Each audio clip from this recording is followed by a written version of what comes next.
Fuck that. 8 doobies to the face.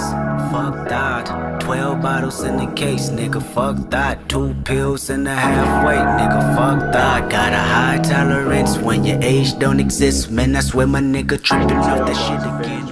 Here with the distance. Got a video for you guys. This is a post-fight to the bout between Adrian Broner and Vicente Martin Rodriguez for the WBO Junior Lightweight Championship. Bout ended in a third round knockout in favor of Adrian Broner. Midway through the third round with 1 minute and 11 seconds left. So pretty much analyzing the bout. First off, it was a small ring, so the small ring was supposed to favor Martinez. But Adrian Broner did well, in a smaller ring because he was able to work from angles. He worked, specific angles. He was able to use his hand speed to get his punches in between Rodriguez punches. He was able to get into position before Rodriguez was able to get into position. The first round scored for Adrian Broner because of clean, effective punching. And in the second round, he did have clean, effective punching, but he did get outworked in that round. In the first round, he's actually putting together clean single shots, uppercuts as Martin Rodriguez was walking in. He kind of walked in with his head kind of lunged down, stepping forward, head first, head above the feet. And I think Broner was able to catch on to that early. But just pretty much what he was throwing was just shots to get in between, shots to score points that were getting in between his arms.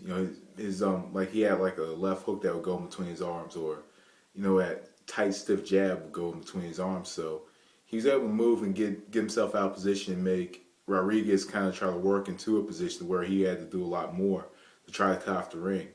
Like, you could look and you could tell, like, the foot speed was a great advantage for Broner, the hand speed, and even the power. Broner was able to put his punch together very well early in the fight, and he was able to put his punch together much better than Rodriguez was able to put his punch together. So the second round, Rodriguez tried to neutralize Broner's advantage of being able to get himself into position before he could, so he stayed close to him. He pressured him. He got him on the ropes. He went to the body. He threw a very good plethora of arm punches.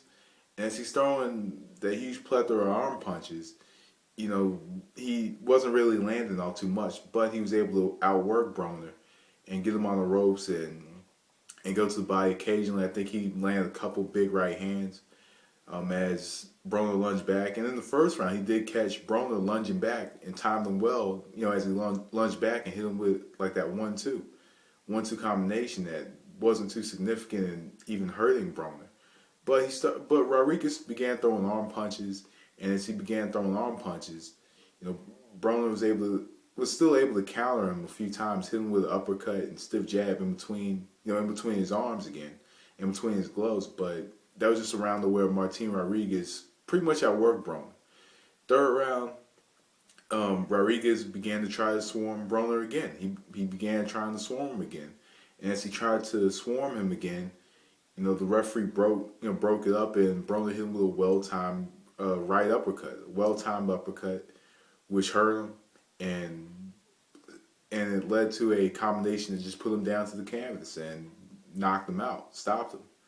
So overall, good victory for Adrian Broner. He fought a fighter that, first off, had never been knocked out, and second off, fought a fighter in a ring that favored the other fighter. So pretty much it's a very good victory for Adrian Broner.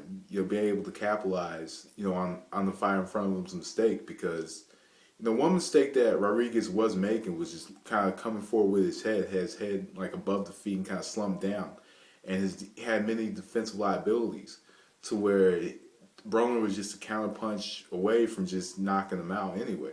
I think I predicted like a 7th or 8th round knockout for Broner, but overall, overall it was a good victory for Broner.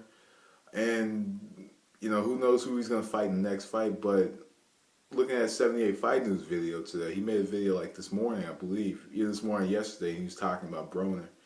And more than likely he'll be a future pound-for-pound guy. And I have to agree with him. I think that Broner has a skill to be a future pound-for-pound player, a future, big player in the sport of boxing.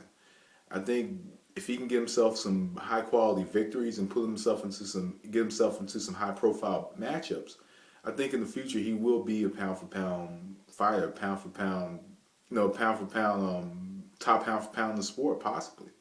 If he continues winning, if he collects belts, of course, he collects belts, he gets himself into high profile bouts, and he gets better, so I just think that I think he will be a future pound for pound fighter.